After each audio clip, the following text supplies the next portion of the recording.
Today on Another World. Letter said that the services were terminated because her account was already outstanding. And Cecile, being Cecile, knows where to find her next pot of gold. I beg your pardon? At the end of the rainbow. Jamie Frame's rainbow, to be exact. If you get involved, you could cause a rift between you and Jamie that you might find it very difficult to bridge. Why not just let the affair between him and Cecile take its natural course? Because I don't want to see him ruin his life again the way he did with Blaine. Yeah, but when they lose, don't they quit playing? Sometimes we, for certain people, extend credit, which we're more than happy to do. What about the pay-up? Doesn't that let them off the hook? They can get back their IOUs, but it doesn't necessarily get them off the hook. See, I never lose my records. And that's a hook I can use again and again. And now, the continuing story of Another World.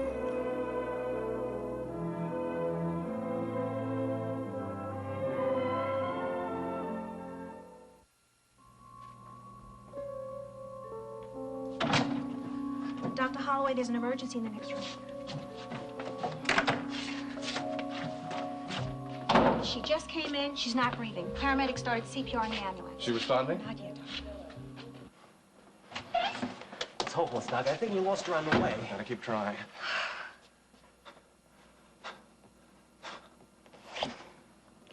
Dr.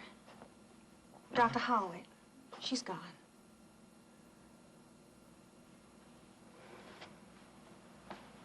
Dr. Holloway, you're needed in room 7. Automobile accident. 2 people. Mr. Poulignac? Mr. Poulignac? Oh, she's out of town. Well, I was supposed to deliver this to her in person. What?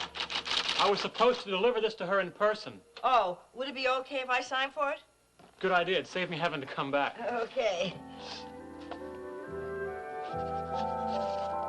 Thanks. Thank you.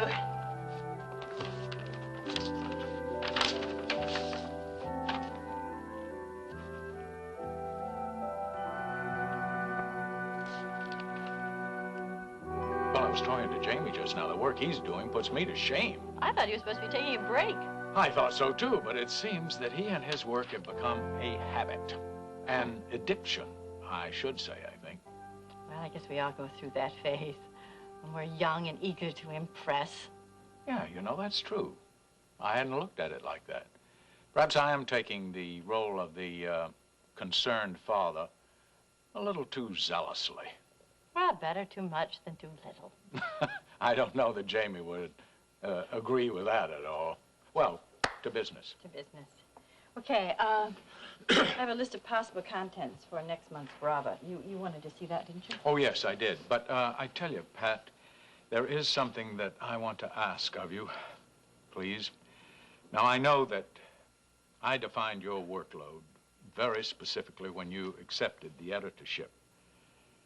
But I'm afraid that I'm just going to have to renege on it a little temporarily and ask you to extend your area of responsibilities.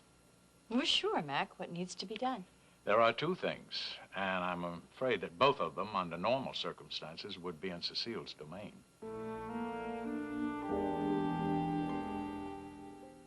I have to be practical, and there's some pressing items that simply have to be handled right away. Now, since Cecile is out of town with Jamie, someone's gonna have to do it, and I guess that someone is you. Guess so. Although it's well understood that under normal circumstances, this would be Cecile's duty and work. Yeah, I understand. Well, Pat, we desperately need a staff utilization report before we sink into absolute chaos. Well, I understood that Cecile had already undertaken that. Yes, I understood that, too.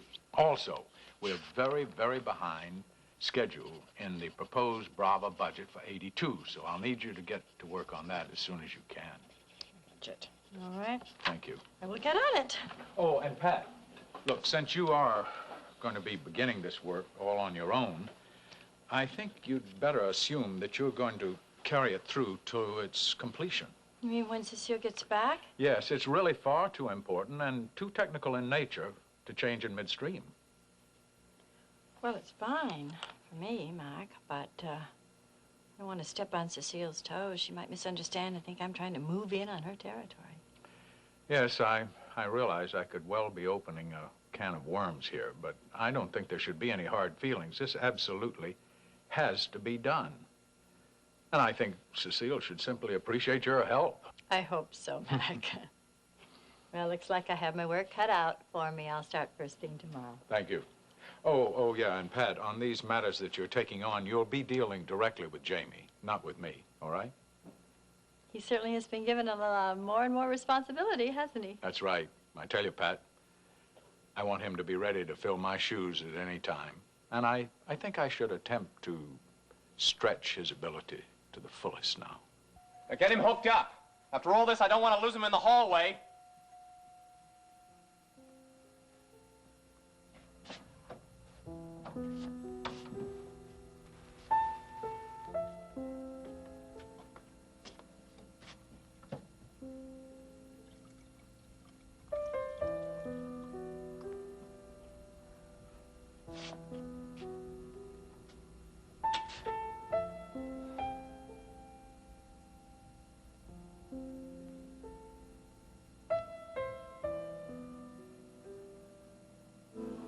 And I swore then that I would never, ever put myself in a high-pressure situation. Which is why you decided to drop out of the practice of medicine. I decided to drop out. I got the pressure to cook. Okay. And now? And now, I feel like I can handle it. The question is, do you want somebody with a past like mine on your staff? And I expect you to pace yourself. Don't go getting yourself into a situation where you can't cope with the pressure, okay? Yes, sir. And the more I think of it, the more I'm convinced that I can handle it. Good. Good. I know I haven't made a mistake with you. You're going to be a real asset to the team. Thank you for trusting me.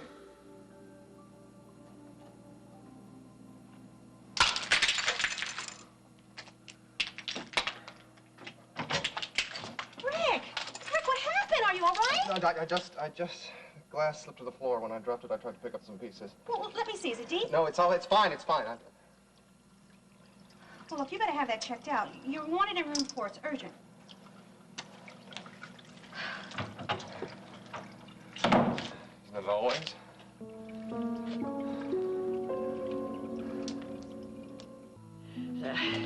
Hi, Pat. Oh, hi, Larry. Aunt Liz, are you still here? Yes. You think I love my work, the time I spend at it? Well, you do love it. Admit it. Is it that obvious? What would we do without you? Survive. I'm not as indispensable as I would like to think that I am. Perhaps as a secretary, but as a person. Uh-oh. Hey, how's Alice? Oh, she's fine, fine. And everybody's so excited about Sally coming home. Yeah? You know? Well, I'm not surprised. What's the matter? Something the matter with Sally? Liz, what's wrong? Oh, is it you and Dad? Because if it is, don't tell me. You guys are old enough to deal with that yourselves. No, it's nothing like that. I received a letter. That is, Cecile received a letter, but I'm always opening the correspondence that comes for Mac and Cecile, so I just went right ahead and I opened it up. And? Well, it was one of those messenger notifications. It never occurred to me it was going to be personal. How personal? It was from her own business manager. Business manager? Gee, I'm impressed. I knew she inherited quite a sum of money when she was young, but I didn't think it would require the services of a business manager. It's not only that exactly. Why are you disturbed? Neil has a business manager? No, not a surprise more than anything. But what really surprised me, what was in the letter. The manager said that they had warned her for months that her funds were dwindling. Apparently, she had paid no attention to her bank balance, so now there were no funds to draw on, and her investments had been sold to cover her expenses. she go through all that money? Well, obviously she did. I mean, the penthouse, clothes, parties. Seems she didn't know where to stop. Well, did the business manager have any suggestions? His remedy was to withdraw his company's services. The letter said that the services were terminated because her account was already outstanding. And they should know better than anyone that she didn't have the money to employ them. And Cecile, being Cecile, knows where to find her next pot of gold. I beg your pardon? At the end of the rainbow. Jamie Frame's rainbow, to be exact. I know this is a subject which should really be put to rest for good, Larry, but before we do, I want to thank you once more for that 5 minutes of getaway time you gave Jamie and me when we were looking for Rachel. I'm telling you, if we'd been stopped then, I just don't think things would have turned out the way they did, and nearly as good as they did. Well, it's the least I could do, Mac. Cop or no cop, I had to do it. It didn't do Jamie much good, though. I mean, they might as well have picked him up right then and there instead of letting him get all the way to Red River before he got arrested. Well, the fact that one of us succeeded was quite enough. That functioned well for us. The fact that Jamie was apprehended was something that really wasn't your fault. As a matter of fact, Jamie kept saying that you were his one saving grace during that terrible ordeal when he was arrested and booked. Knowing that there was someone he could trust was of great importance to him, Larry. I think it really helped him keep himself together. And about that time, that's about all I could do was offer support. The FBI had control of the hunt entirely. Yes, that's right. I also suspect, Larry, although you never said as much, that the assistance you gave to Jamie and me indirectly led to the situation that caused you to resign from the police department. No, Mac, no, that wasn't it.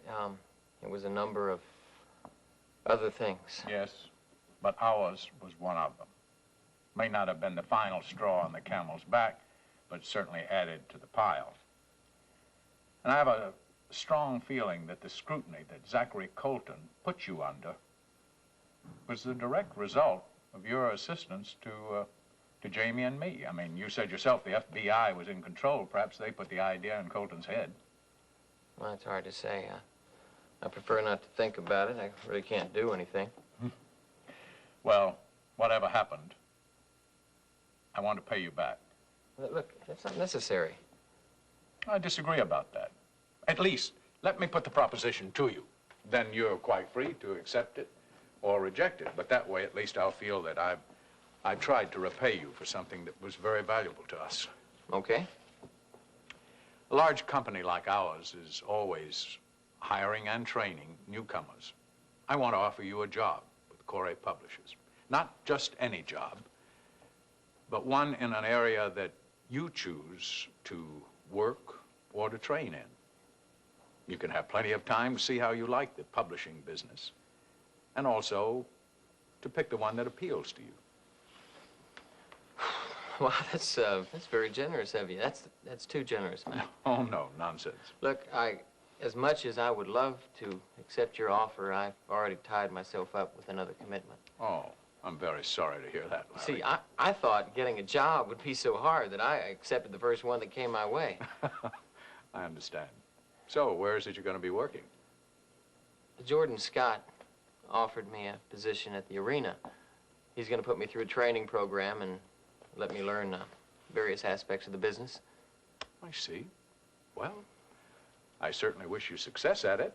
It's going to be quite a different game from the one that you're used to. Yeah. I think Jordan was a very smart man and a very lucky one to get you. I just repeat, though, that if things don't work out as you plan for them to, or if you simply change your mind, there's always a job open for you here. That's real kind of you, Mac. Thanks a lot.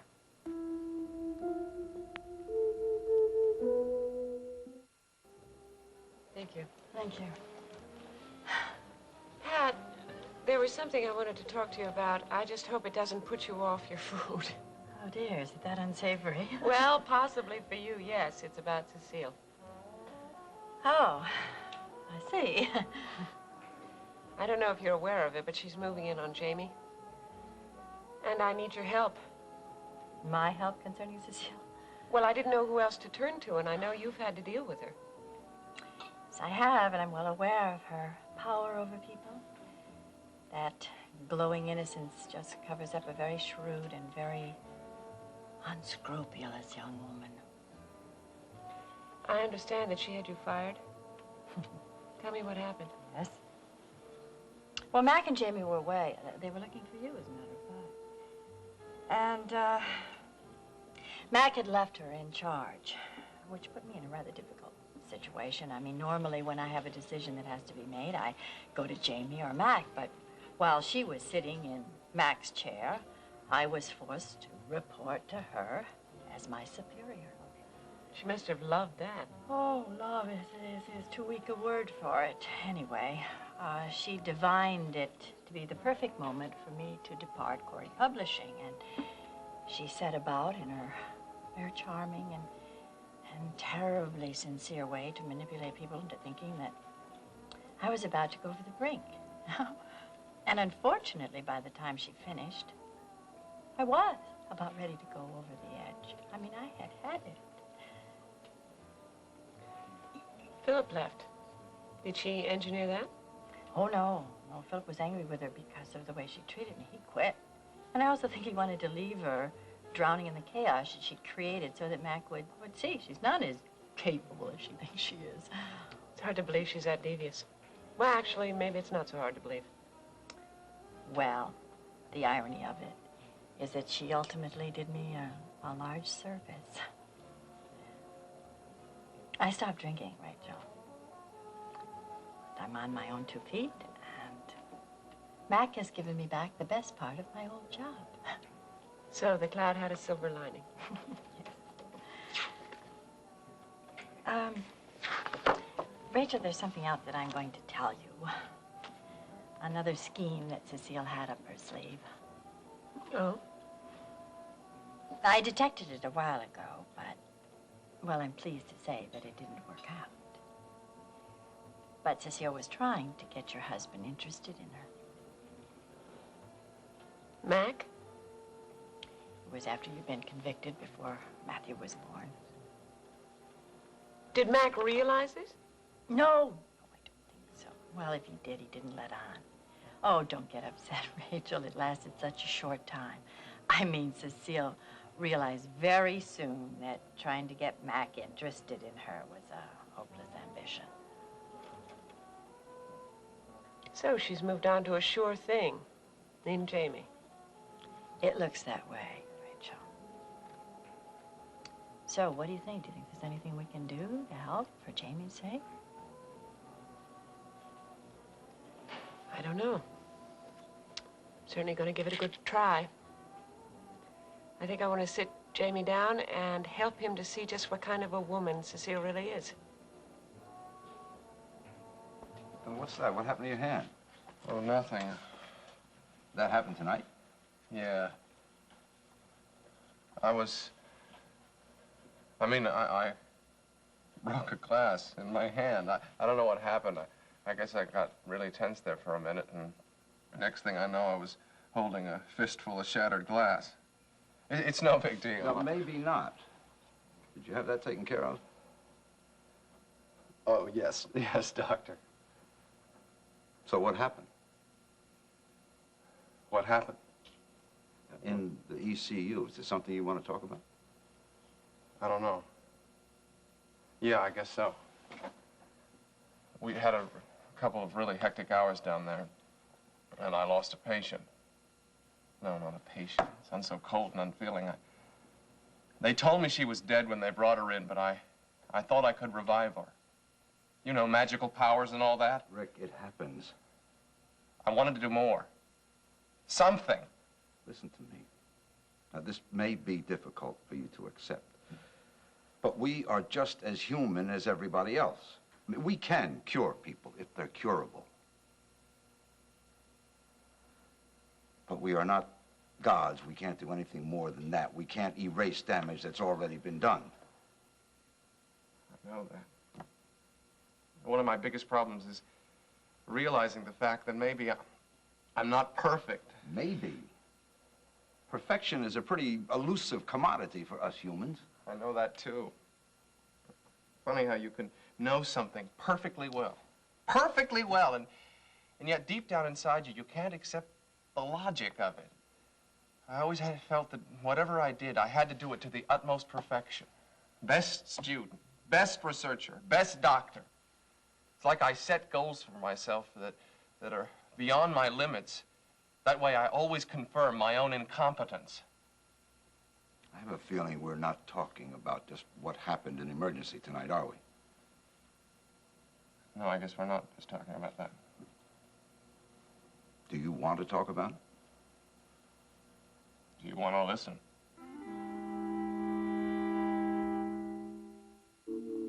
Well, what I want you to do really is just supervise the staff, interview any replacements. Not that we have a big turnover here.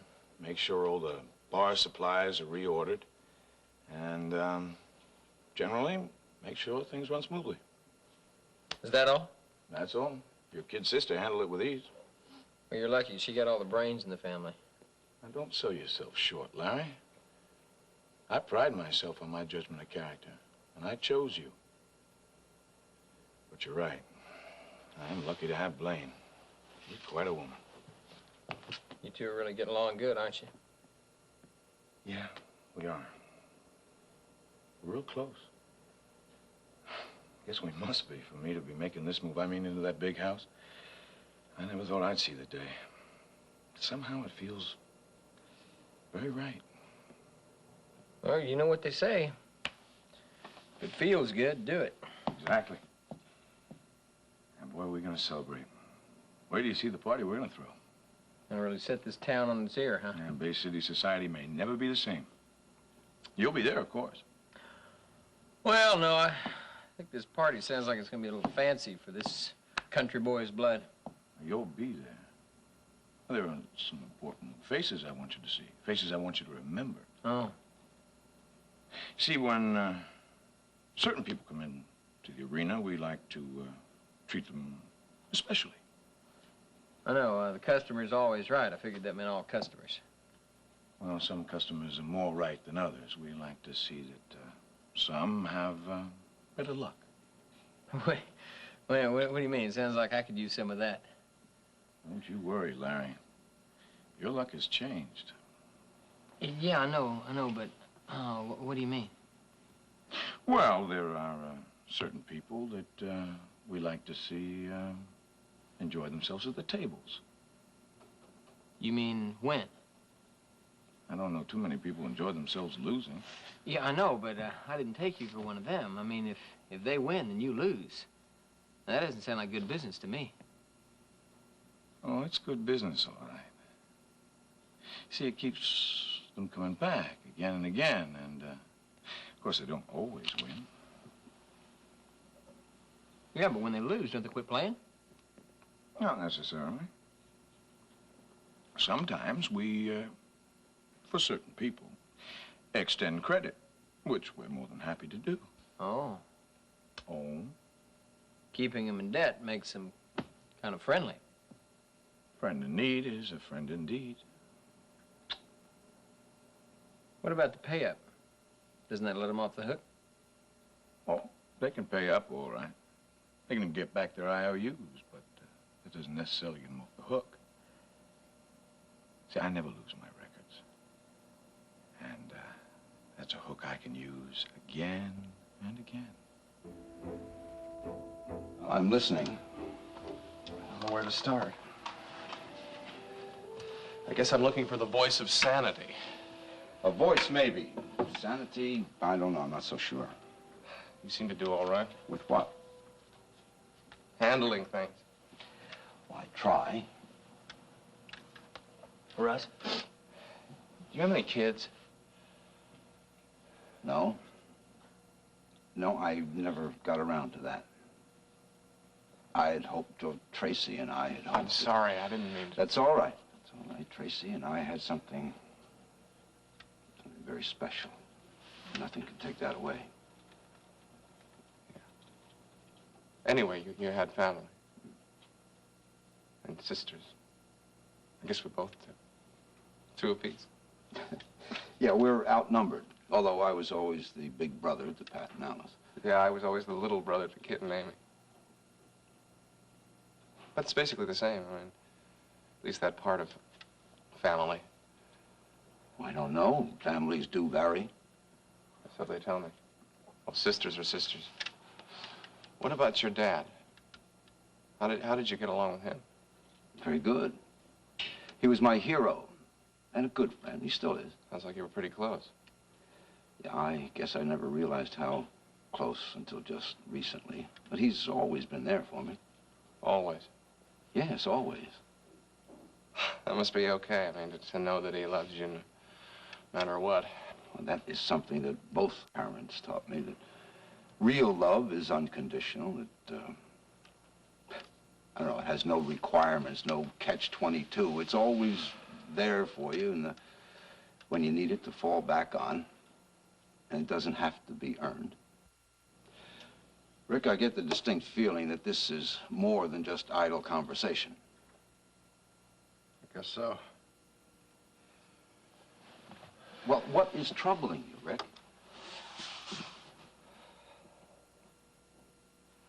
Unconditional love. That's a nice phrase. I don't think I ever got an unconditional anything from my father. Especially love. I always had to do something or be something. I always had to measure up to his expectations, as if he would love me if I became what he wanted me to be, but never for what I really was. Not perfect. I was never quite perfect. That's quite an indictment. Is it fair? From where I sit? All right. I wonder if that is really what your father expected of you, or is it what you believe he expected? Is there a difference? Yes, there's all the difference in the world. I don't know. Not anymore. Well, I think that someday, soon, you should try to find out. Yeah. Maybe I should someday.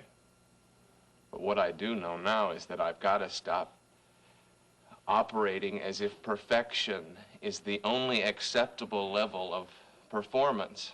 I've got to stop thinking that Taylor Holloway is always over my shoulder, looking at my work, disapproving, and pointing out where I'm not performing to his expectations. Well, that is a start, yeah. I guess so. No, don't guess. It is. And I'll tell you something. I do not expect perfection. Well, that's good to hear. Well, I'm serious. What I want, what I expect is that you'll do the best job you can in the ECU and in anything that you do. But none of us is perfect. We can't go out and change the world all by ourselves. We can't even help all of our patients, although we try. All we can do is get through one day at a time, doing the best we can. I think that's what I'm trying to do. And I know you are.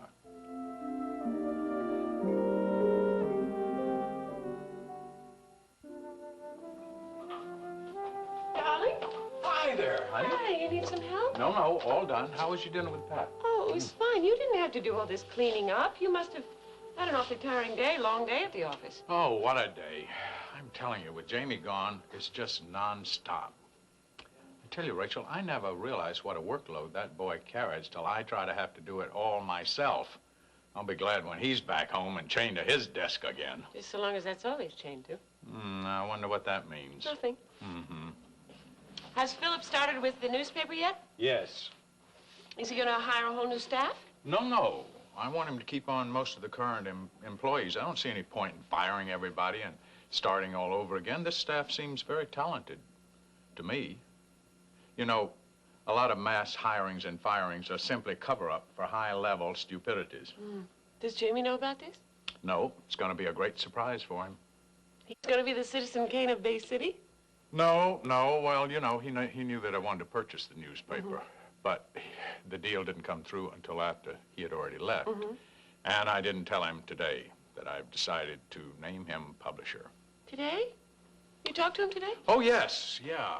I haven't seen you to tell you, have I? He called late this afternoon from Philadelphia after he talked to Taylor Halloway. How's Philadelphia? Well, according to him, it's full of work, and he's got a lot on his mind, as usual. I was wondering about that, Mac. You know, about making Jamie publisher. I mean, you think that's a good idea? Darling, I think he can handle it fine. Well, don't misunderstand me. I think he's very, very bright. Yes, that sounds like the typical fond mother talking. Well, yeah, I just was wondering if he isn't awfully young for all of this. Youth is no limit to ability. I'm trying to get Jamie ready to take over for me someday, should it ever become necessary. I've got a lot of faith in that man. After all, Ben Franklin was a publisher at an even younger age. I suppose so. No supposing about it. I know he can handle it. I got a lot of faith in that young man. And speaking of young men, how's our other young man, Sandy? Haven't seen him today. How's he doing? Oh, he seems fine. Where is he, upstairs? Yeah, sleeping, I suppose, which is what any normal person would be doing at this hour. That's a hint, Mr. Cory.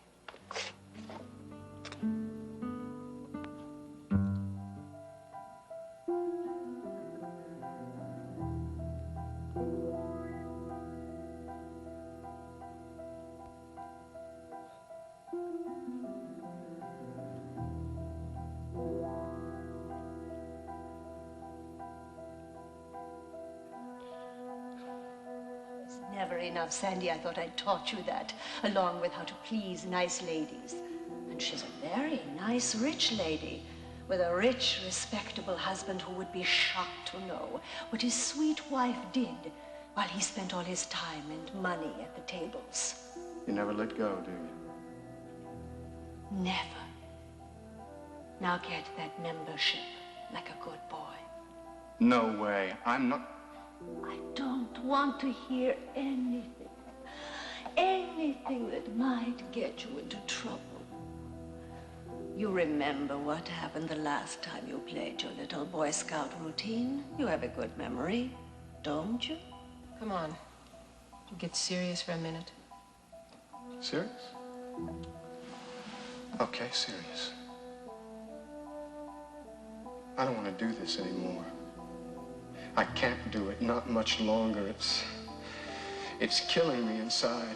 All right, I know, Oh, Ilsa. Or at least I did. How she picked me up off the street, a runaway, cleaned me up, cleaned up my act, made a new life for me. That's a story she never gets tired of telling. Some life. The life, as it turns out. But I paid her back, Melissa. Many, many times over, and now, baby, I want out. I guess perhaps that is what women like about you. Your innocence. There was a time, I must say, when I found it charming, but it is beginning to wear thin. Ilsa. Perhaps Peter Pan needs to have his shadow so now and again to remind him of the necessities, his job. What do you want from me? Just what I've always wanted. For you not to forget that I am your shadow, and for you to do as you're told, with no questions, no arguments, and no difficulties.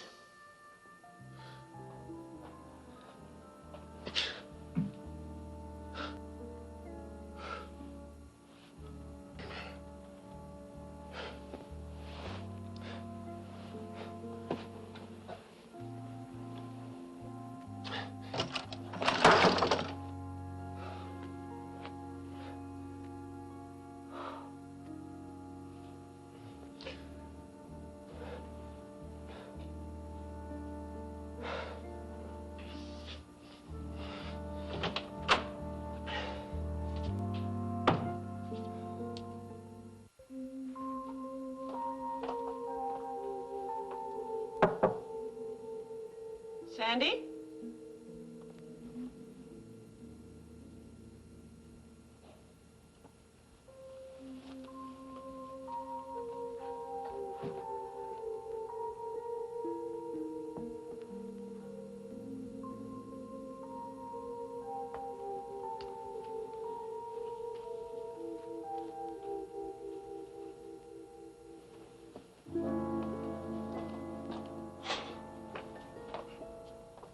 Wouldn't this be easier with a little light? Oh.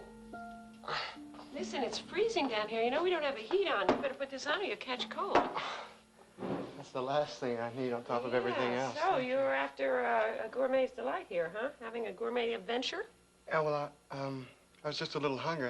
I didn't Listen, mean... I'm teasing you. It's all right. You're welcome to anything you can find. Except that I'm no baker, so unless you like arrowrooters, Weibach, you're not going to find anything in the way of cakes and cookies. Well, I don't really like sugar anyway. You know, it keeps me awake, and I don't really need that. Couldn't sleep?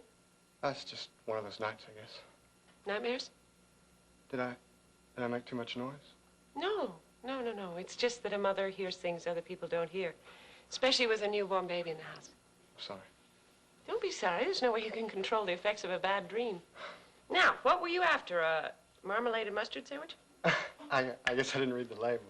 Well, which would you prefer, mustard, marmalade? The mustard. Okay, mustard. What would you like to go with it? A little ham? Maybe some cheese. Okay. Anything else? Touch of mayonnaise. Okay, mayonnaise you've got. Listen, I can't thank you enough for what you did to save Jamie's life. Well, you and Mr. Cory thanked me enough. Now, just letting me stay in your house it's more than generous of you.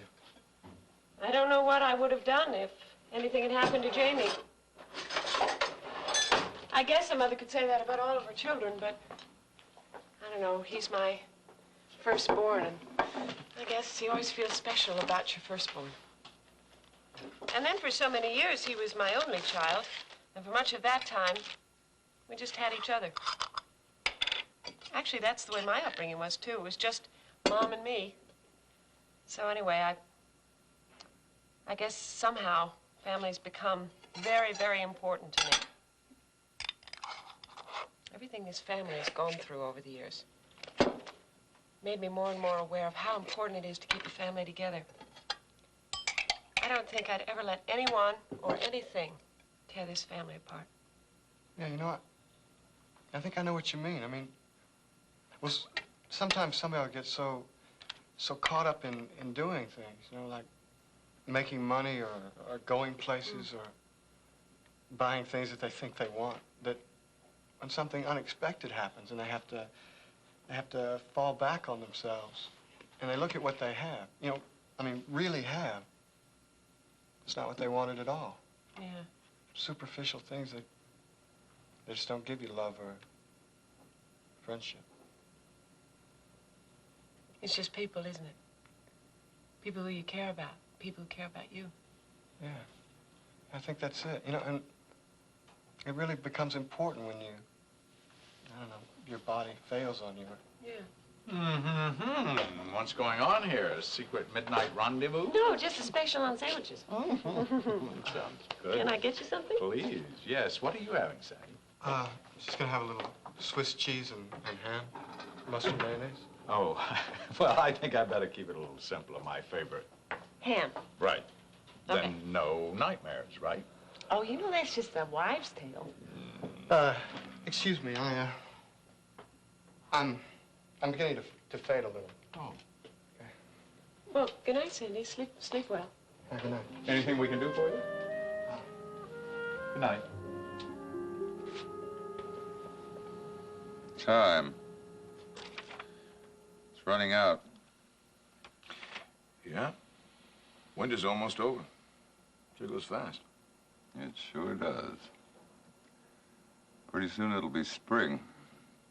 And with the thaw comes a burst of activity down by the riverside.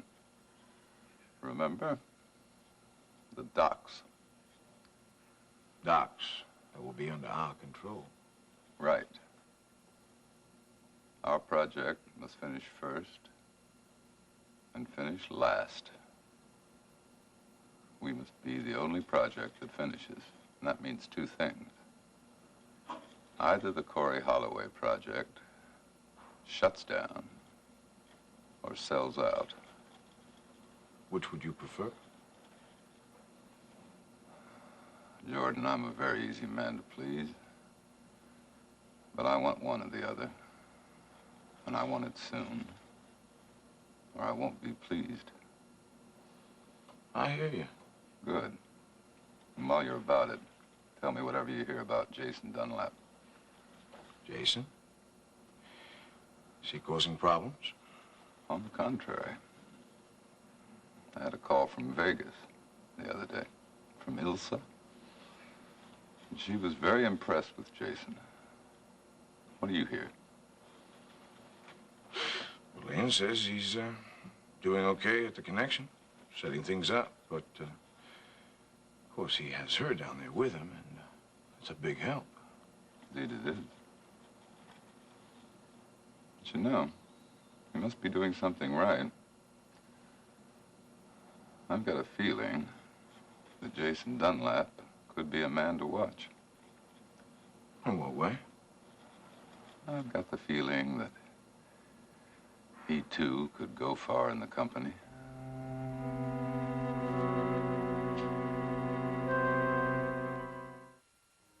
Talked with Pat at dinner about how much trouble she'd had with Cecile while you and Jamie were gone. I really think it's a mistake, Jamie getting involved with that girl again.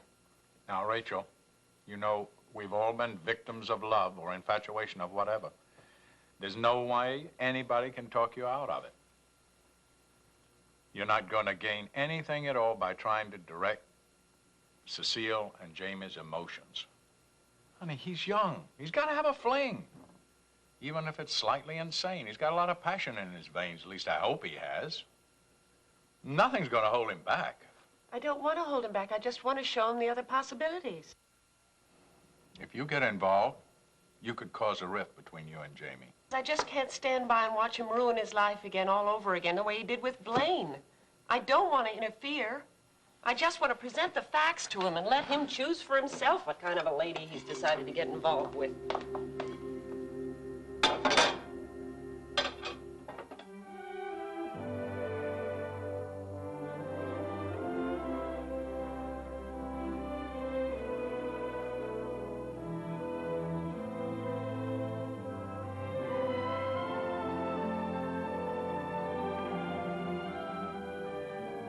Join us each weekday at this time for the continuing story of Another World.